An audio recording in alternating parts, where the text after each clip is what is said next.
किसी ने सच ही कहा है, दूसरों के साथ किया हुआ छल बर्बादी के सारे रास्ते खोल देता है।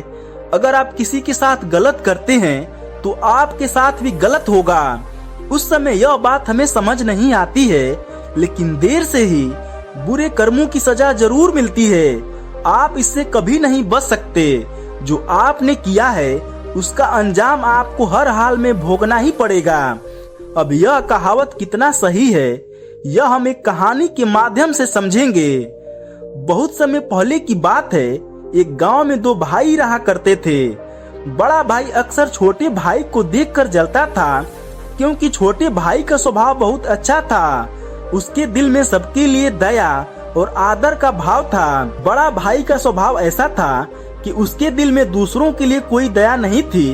वो हमेशा दूसरों का अनादर करता और नुकसान पहुंचाते रहता था। धीरे धीरे काफी वक्त गुजर गया। उन दोनों भाइयों के माँ बाप इस दुनिया में नहीं रहे। छोटे भाई ने खूब अच्छे से उनका अंतिम संस्कार किया। वह गांव वालों को भोजन के लिए आमंत्रित किया और सबको अच्छे से भोजन करवाया और सबको सम्मान के साथ विदा किया।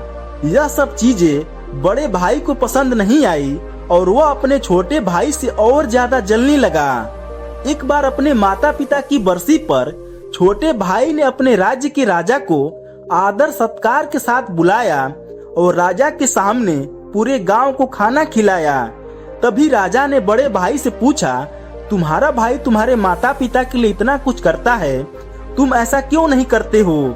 क्या तुम्हें यह सब समझ नहीं आता कि तुम्हें भी अपने माता पिता के लिए कुछ करना चाहिए? बड़ा भाई कुछ नहीं कहता है और चुपचाप वहाँ से चला जाता है। उसे गुस्सा आ रहा था क्योंकि राजा ने उसकी बेइज्जती की, इसलिए वो अपने छोटे भाई से अपने अपमान का बदला लेने के लिए सोच रहा था। अगले दिन ढोंग करना शुरू करता है। नगर के सामने जोर जोर से चीखने लगता है कि मेरे माँ बाप मेरे सपने में आए थे, वह स्वर्ग में खुश नहीं है। कोई वहाँ जाकर उन्हें खाना बनाकर खिलाए, वो तभी खुश रहेंगे। उन्होंने मुझसे सपने में कहा है कि मेरे छोटे बेटे को मेरे पास भेज दो, वह उनकी बहुत सेवा करता है, वह इसके साथ बहुत खुश रहेंगे।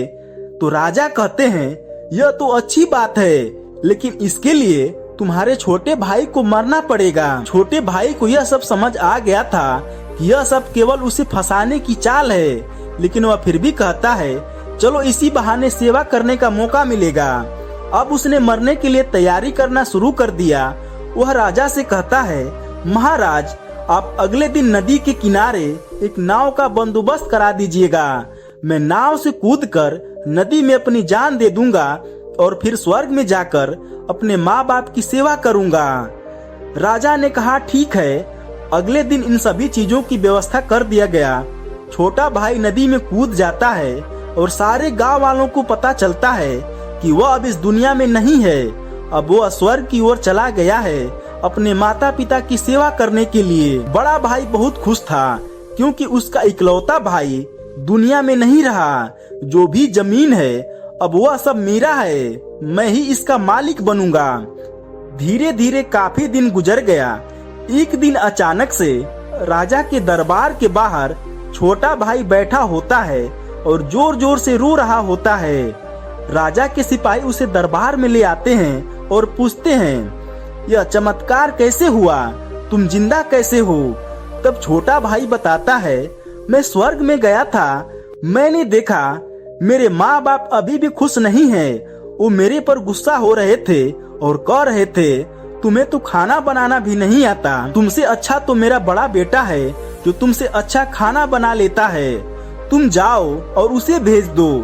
यह सब सुनने के बाद राजा बड़े भाई को बुलाते हैं और सारी बात बता देते हैं और कहते हैं, तुम्हारे भाई ने माता पिता के लिए इतना त्याग किया है, अब तुम्हारी बारी है। क्या तुम उनके लिए ऐसा कुछ नहीं कर सकते हो? बड़े भाई को न चाहते हुए भी ये सब करना ही पड़ता है। अगले दिन फिर से तैयारी किया जाता है। बड़ा भाई घर पर आकर सोचता है, मैं वहाँ जाऊंगा ही नहीं, अगले दिन शहर छोड़कर कहीं चला जाऊंगा। फिर छोटे भाई ने राजा को सारा सच बताया। वास्तव में वह जिंदा कैसे बचा? उसने पहले ही मछुआरों से बात कर ली थी, जिससे उसकी जान बच गई और वह 1 महीने तक नगर से दूर रहा।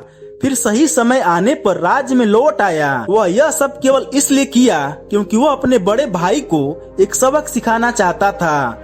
इधर बड़ा भाई शहर छोड़कर जाने की योजना बना चुका था।